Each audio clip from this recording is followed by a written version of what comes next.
Okay.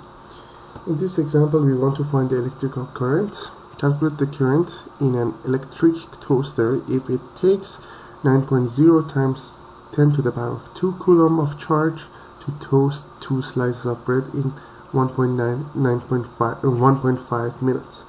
So let's see what we have and what we don't have. I equals to Q divided by delta T. Delta T is the time, we have it here, which is 1.5 minutes. We need to convert it to seconds. We know 1 minute is 60 seconds, so 1.5 minutes is gonna be how much? Is gonna be 60 times 1.5, which will be 90 seconds. Q we have, it's 9.0 times 10 to the power of 2. So I will be 9.0 times 10 to the power of 2 divided by 90 seconds, or 9.0 times 10 to the power of 1. These two cancel out.